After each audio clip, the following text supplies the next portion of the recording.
Pronto. A graça e a paz de Cristo Jesus para todos que estão ao meu alcance nesse momento. Estou começando hoje, então, a nossa proposta de estarmos meditando em porções do livro de Apocalipse de João. Depois, mais ou menos, do meu primeiro contato, quando comecei a estudar academicamente o livro, isso por volta do ano 2002, mais ou menos, praticamente já completando-se assim 20 anos, né? Porque eu já comecei a me interessar isso desde 2001, né? Quando comecei a montar minha primeira bibliografia sobre o assunto, e também ao invés de seguir, né, digamos, interpretações populares do livro, resolvi eu mesmo, né, com oração, eu mesmo, com bastante estudo daquilo que Deus nos tem proporcionado assim, a meditar sobre o assunto. Claro que, como eu coloquei na postagem do Facebook, né, houveram momentos em que resolvi me ater a outros assuntos ao longo do tempo, né? Mas agora chegamos, enfim, à meditação neste livro, né? E nossa proposta começa dessa forma, em querer trazer uma mensagem contextualizada para hoje, mas ao mesmo tempo também uma interpretação que não seja uma interpretação presa a jargões populares, como por exemplo livros como Deixados para Trás, Neste Mundo Tenebroso, né? Filmes como o próprio Deixados para Trás ou novelas como Apocalipse. Não. Vamos nos ater àquilo conforme pude assim assimilar, entender através de oração, através de estudo da Palavra de Deus. Então, vou começar assim essas meditações no livro de Apocalipse, né? E aí eu quero deixar bem claro que para aqueles que já conhecem certos tipos de interpretação do livro de Apocalipse, só quero adiantar que a interpretação que vai nortear tudo aqui vai ser uma interpretação simbólica do livro. E conforme eu for meditando, eu vou explicar o porquê dessa escolha, né? Mas a título assim de introdução ao livro, eu quero já trazer algumas introduções importantes ao livro de Apocalipse nesse momento, né? Eu quero trazer dessa forma. Então, primeiro de todas as coisas, né? Quem seria o autor ou o escritor? O autor, a gente sabe, de todos os livros da Bíblia Sagrada, o autor, claro, é o Espírito Santo, é Deus, né?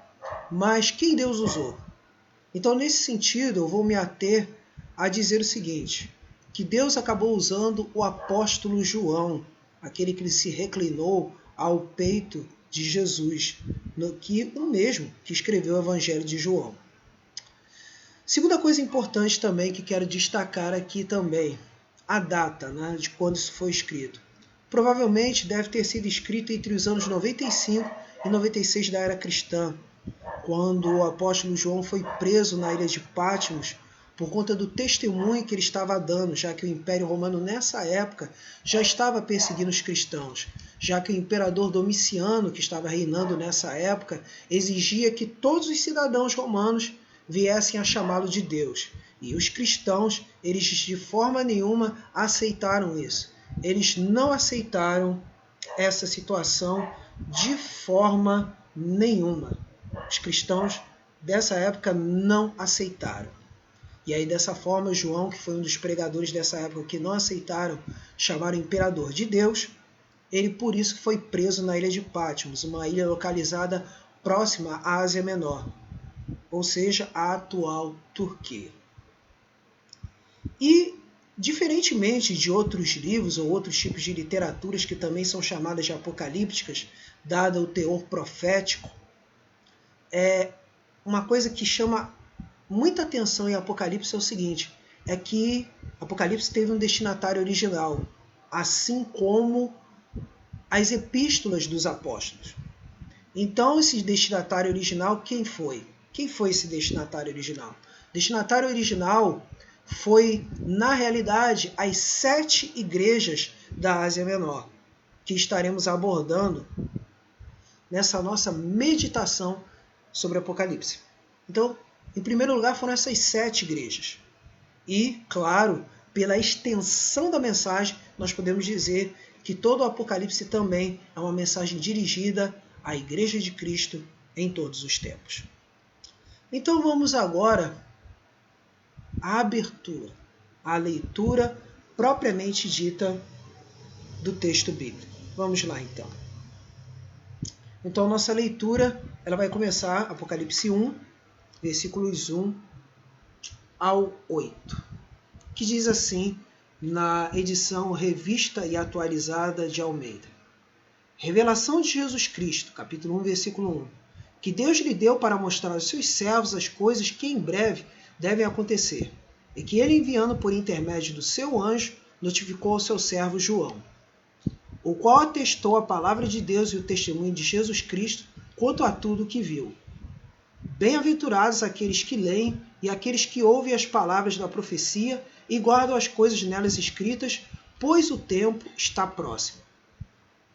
João, às 7 igrejas que se encontram na Ásia, graça e paz a vós outros, da parte daquele que é, que era e o que há de vir, da parte dos 7 espíritos que se acham diante do seu trono e da parte de Jesus Cristo, a fiel testemunha, o primogênito dos mortos e o soberano dos reis da terra, aquele que nos ama e que pelo seu sangue nos libertou dos nossos pecados e nos constituiu reino, sacerdotes para o seu Deus e Pai.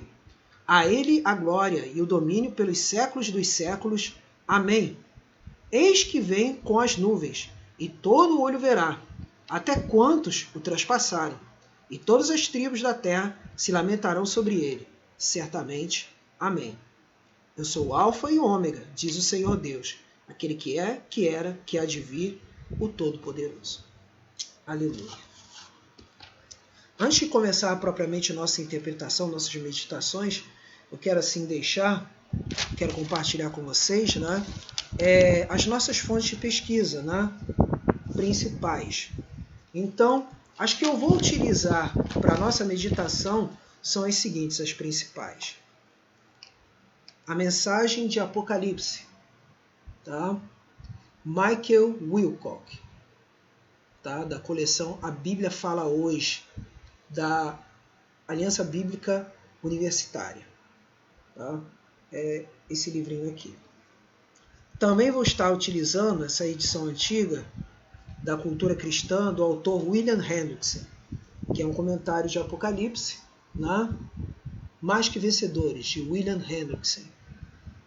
Um comentário de Apocalipse. É uma edição antiga também, mas muito proveitosa, que será a nossa base para as nossas meditações. E também o outro que servirá também de base será esse aqui. Apocalipse, Introdução e Comentário de George Led, da Edições de Vida Nova. Será também a nossa base. Agora, recomendo também, para quem quer uma visão diferente, né, que segue mais a visão popular, chamada visão popular, que se baseia nos filmes deixados para trás, etc., para quem quer conhecer mais, né? Então eu recomendo, pelo menos de todos, assim, que tem uma visão mais científica, né, mais teológica, o Comentário Bíblico Moody. O Comentário Bíblico Moody tem um capítulo, esse aqui é o volume 2, de uma coleção inteira, né, da editora Batista Regular. Esse é o volume 2 do Novo Testamento, organizado por Everett F. Harrison. Esse é o volume 2. Então eu recomendo o volume 2. E aí o capítulo é Apocalipse. E esse capítulo ele foi organizado por Wilbur M. Smith.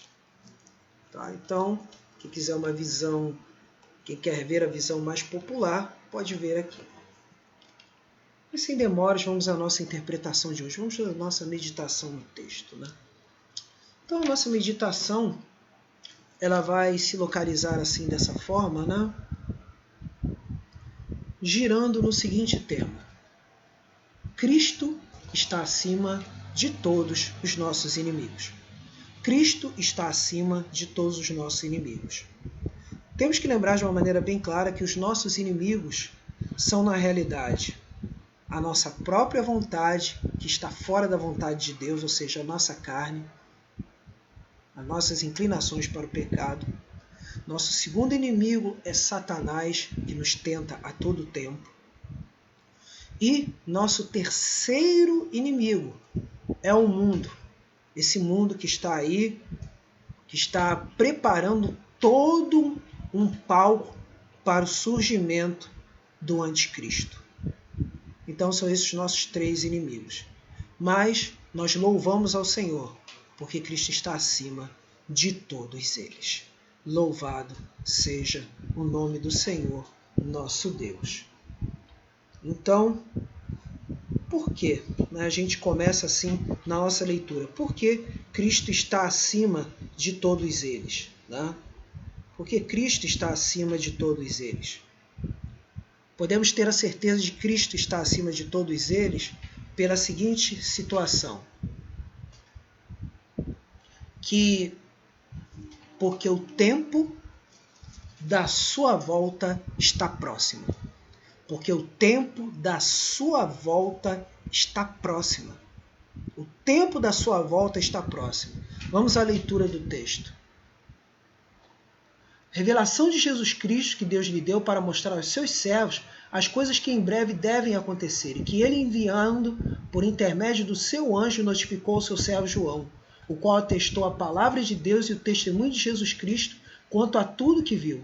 Bem-aventurados aqueles que leem e aqueles que ouvem as palavras da profecia e guardam as coisas nela escritas, pois o tempo está próximo. Quer dizer, o tempo da volta de Cristo está próximo.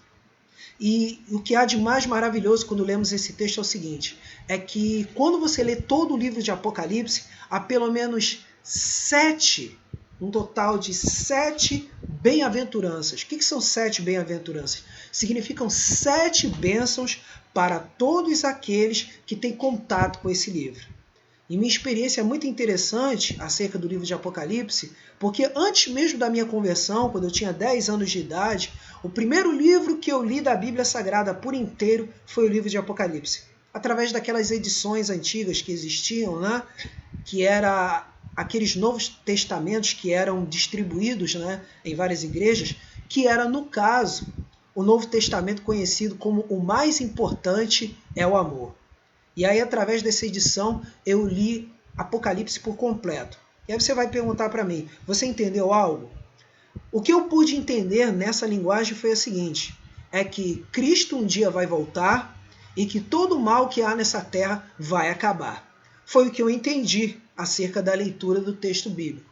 Agora, se você fosse me perguntar naquela época o que significaria as taças da ira de Deus, as trombetas, os selos, a besta que emerge do mar, a besta que emerge da terra, a grande prostituta de Babilônia, isso aí eu não conseguiria explicar de forma nenhuma, porque eu não tinha lido os outros textos bíblicos.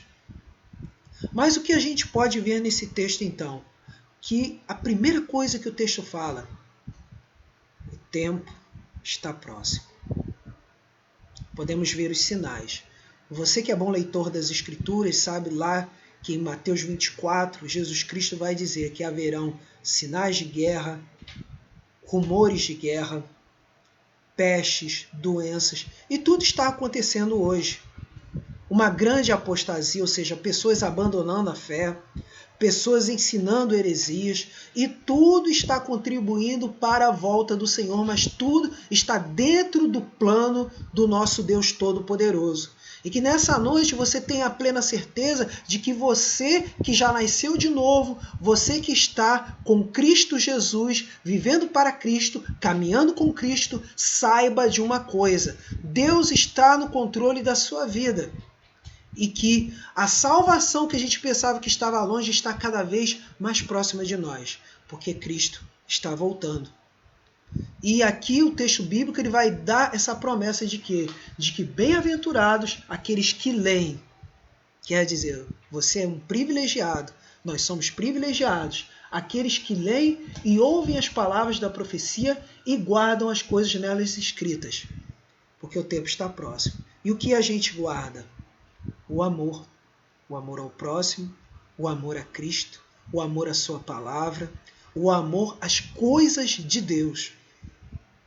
Independente de tudo que esteja acontecendo, seja pandemias, seja censuras, seja o que for, o que o mundo prepara muitas vezes. E o mundo, o que acontece? Está aí mais uma vez, humoristas fazendo chacota da pessoa de Cristo Jesus através de desenhos animados. Né? Mas a gente sabe o que ocorre àqueles que não se arrependem. O juízo está sobre eles. Mas não é porque simplesmente Deus envia o juízo, é porque eles próprios, com suas próprias atitudes, estão se condenando. Como disse o próprio Senhor Jesus, porque a condenação é essa, não creram no Salvador, porque a condenação é essa, os seus próprios obras, os seus próprios caminhos os levaram a tropeçar. Então, Cristo está acima de todos os nossos inimigos, porque o tempo de sua volta está próximo. Em segundo lugar, Cristo está acima de todos os nossos inimigos, por quê? Porque comprou a sua igreja com o seu sangue. Porque comprou a sua igreja com o seu sangue. Porque comprou a sua igreja com o seu sangue. Oh, graça e paz, Pastor Luiz. Deus abençoe rica e abundantemente a sua vida. Tá bom? Deus abençoe. Deus abençoe, irmã Lúcia, também. Então, prosseguindo aqui na nossa meditação, aí está, porque comprou a sua igreja com seu sangue. Então podemos ver aqui, versículo 4, João às 7 igrejas que se encontram na Ásia, graça e paz a vós outros, da parte daquele que é, que era, que há de vir, da parte dos 7 Espíritos que se acham diante do seu trono, e da parte de Jesus Cristo, a fiel testemunha, o primogênito dos mortos e o soberano dos reis da terra, aquele que nos ama e pelo seu sangue nos libertou dos nossos pecados. Que maravilha! E aí diz aqui, ó, e nos constituiu reino, sacerdotes para o seu Deus e Pai, a ele a glória e o domínio pelos séculos dos séculos. Amém. Ou seja, Jesus Cristo, ele se dirige a um povo que foi comprado com a sua morte na cruz do Calvário, quando derramou seu sangue e ofereceu um sacrifício perfeito em substituição a nós que merecíamos a condenação eterna. Mas o seu sangue nos purificou de todo pecado. E aí o que a gente pode ver mais? Por que as 7 igrejas? Porque as 7 igrejas elas vêm simbolizar a plenitude da presença de Deus no meio do seu povo. Essas 7 igrejas elas simbolizam isso. Elas não simbolizam a igreja ao longo dos tempos na história. Não. Essas igrejas elas simbolizam na realidade a plenitude da revelação de Deus. Não é uma igreja em particular, ou os períodos da história da igreja. Significa o seguinte, que a gente sempre vai encontrar ao longo do tempo igrejas como Esmirna, igrejas como Éfeso, igrejas como Laodiceia. Em todo o tempo vamos encontrar igrejas como essas, mas que vão demonstrar o quanto Deus ama e o quanto Deus decide tanto corrigir quanto encorajar no meio das perseguições. Já que a gente tem que se lembrar que entre o ano 95 e 96, quando esta profecia de Apocalipse foi escrita, ela foi dirigida a essas 7 igrejas, para que essas igrejas não olhassem para trás, para que elas não sucumbissem, para que elas não deixassem que o Império Romano viessem a destruí-las. E isso vai demonstrar, acima de tudo, a força de Deus no meio dessas igrejas. E aí o que a gente pode ver mais aqui? Os 7 Espíritos. Os 7 Espíritos eles vão mostrar o quê? Que na realidade isso mostram as virtudes do Espírito Santo operando no meio da igreja. Conforme a gente vai ver mais à frente, Cristo ele vai passear no meio de 7 catiçais. O que são esses 7 catiçais? Seria, na linguagem hebraica, né, o candelabro da menorá. Né? O candelabro da menorá. Aqui, inclusive, eu tenho aqui um exemplozinho que está... Né? Aqui está, ó. 1, 2, 3, 4, 5, 6, 7. Aqui está. Então quer dizer, foi isso que João viu simbolicamente falando. 7 Espíritos de Deus. Está falando o quê? Da completude da obra do Espírito Santo no meio da sua igreja. Revelando a verdade, revelando a volta de Cristo. E a gente vai ver esse símbolo dos 7 Espíritos. Através desses catiçais, você vai ver o símbolo do trono representando Deus Pai Todo-Poderoso e você vai ver o altar também. E esse altar vai demonstrar o quê? a obra do Filho comprando o seu povo. O que a gente pode ver aqui, né? E aí o que a gente pode ver mais aqui? Que Cristo é acima de tudo o quê? A fiel testemunha. Testemunha de todo o plano de Deus em favor da sua igreja. E aí, o que é a chave de tudo isso? Porque Deus amou o mundo de tal maneira que deu seu Filho unigênito para que todo aquele que nele crê não pereça, mas tenha vida eterna. Quer dizer, aquele que nos ama e pelo seu sangue nos libertou dos nossos pecados e nos constituiu o reino. O que significa isso?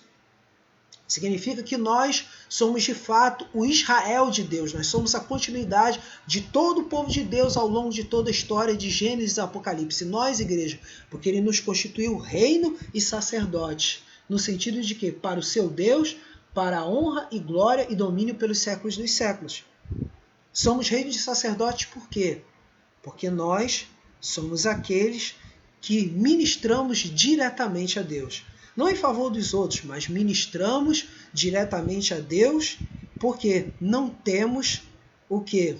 Mais sacerdotes em nosso favor. Nós somos o próprio povo de Deus que ministra sacrifícios vivos e agradáveis a Ele, através da adoração, através da obediência, através de quê? Através da sua graça que nos comprou. O seu favor imerecido. Graça. Paz, que não vem de nós, vem de Deus. Para nós, Ele nos comprou com seu sangue. Quer dizer, para nós, a salvação é graça, mas ela teve um preço. O preço do sangue de Cristo Jesus. E hoje nós somos sacerdotes diante dele. Somos intercessores. Somos adoradores. Somos um povo de adoradores diante dele. Que hoje não tem mais um véu. O véu foi rasgado de cima a baixo. E hoje temos livre acesso ao nosso mediador, Cristo Jesus. Porque ele está acima de todos os nossos inimigos. E assim podemos dizer que Cristo está acima de todos os nossos inimigos, por quê? Porque a sua vinda será um evento único para trazer o lamento dos ímpios. Porque a sua vinda será um evento único para trazer o lamento dos ímpios. Então, versículos 7 e 8, vai dizer assim: Eis que vem com as nuvens, e todo olho verá, até quantos o traspassaram, e todos, louvado seja o nome do Senhor, e todas as tribos da terra se lamentarão sobre ele, certamente. Amém. Eu sou o Alfa e o Ômega, diz o Senhor Deus, aquele que é, que era, que há de vir, o Todo-Poderoso. Então quer dizer, a vinda do Senhor Jesus Cristo será um evento único. Não haverá duas etapas, como Deixados para Trás fala, de que a igreja será raptada e na grande tribulação ficarão os crentes carnudos, Israel carnal, Israel nação e os ímpios. Não, nada disso. Tudo será um evento único. Então o que isso significa? Você quer entender tudo que vai acontecer? Mateus 24, leia ali. Você vai ver que até a vinda do Senhor alguns sinais precisam acontecer. Primeiro sinal, a pregação do Evangelho a todas as criaturas. Segunda, uma parte da conversão dos judeus. Terceiro, a grande tribulação. Quarto, a manifestação do anticristo. Quinta, a grande apostasia, ou quer dizer, muitos se desviando da fé. E sexto, sinais de guerras, rumores de guerras, cataclismas, sinais na natureza. Depois de acontecer tudo isso, aí sim o nosso Senhor voltará. E isso temos que deixar bem claro. Diferentemente do que pré-tribulacionistas falam, ou outros pregadores populares falam, devemos estar firmes e fortes, porque aquele que perseverar até o fim, esse será salvo. Porque todo olho verá Jesus Cristo. Todo olho verá quando ele voltar. Os servos, os eleitos, os não eleitos, todos o verão, todos. Crentes e não crentes, todos verão. E inclusive até aqueles que o crucificaram. Tudo isso acontecerá quando ele vir. Tudo acontecerá simultaneamente. E aí de repente você vai perguntar, e esses que se lamentarão, como diz o texto? Mesmo eles vendo e se lamentando, eles não se arrependerão dos seus pecados. Por quê? Porque aí de fato, quando Cristo voltar, a porta da graça se fecha. E mesmo assim, mas por quê? Porque ele quer? Não, porque simplesmente o coração das pessoas, quando Jesus Cristo voltar, estará tão endurecido, mas tão endurecido, que eles mesmos não conseguirão se arrepender de tudo que fizeram ali na hora. Porque antes, pelo contrário, eles se revoltarão. Antes, pelo contrário, se rebelarão. E aí a gente pode ter a certeza. Por quê? Por que Cristo deve voltar? Ele deve voltar para manifestar a toda a terra, a todos os seres, o reino que ele já comanda. Porque ele já está à destra de Deus Pai. Cristo já está à destra de Deus Pai. Você pode ver isso em Atos 1, quando Cristo sobe aos céus, e quando, naquele momento ali, quando Estevão é apedrejado, ele chega no momento em que ele está próximo a morrer depois de ser apedrejado, ele chega e diz que vê ali o Filho do Homem à destra de Deus Pai, ou seja, já está reinando. Então Cristo já reina nesse momento. E por ele reinar, a gente sabe que nele a gente pode confiar a nossa vida, pode confiar a nossa segurança, pode confiar a nosso livramento e a nossa libertação. Porque ele está acima de tudo, acima de todas as coisas. Então você pode ter certeza disso. Cristo está acima de todos os nossos inimigos. E louvamos a Deus por isso. Porque o tempo de sua volta está próximo. Porque comprou a sua igreja com seu sangue. Porque a sua vinda será um evento único para trazer o lamento dos ímpios, trazer a sua justiça, trazer o seu reino a todos. Dessa vez vou encerrar e vou orar. Muito obrigado, Jesus, por essa oportunidade de estar começando essas meditações. Que Tu abençoes ricamente a vida de todos, Senhor, que estão vendo, e mesmo aqueles que virão depois, Senhor. Ó Pai, que possamos perseverar até o fim e não olharmos para trás, mas como eleitos e amados do Senhor, te agradecendo em tudo, porque Tu nos ama. Em nome de Cristo Jesus te agradecemos. Amém. Deus abençoe a todos que estão vendo aqui, nossa irmã Lúcia, nosso irmão Luiz Henrique e aos demais, todos. Deus abençoe e esperamos amanhã continuar nossas meditações em nome do Senhor Jesus e estaremos continuando assim para a honra e glória dele. Amém.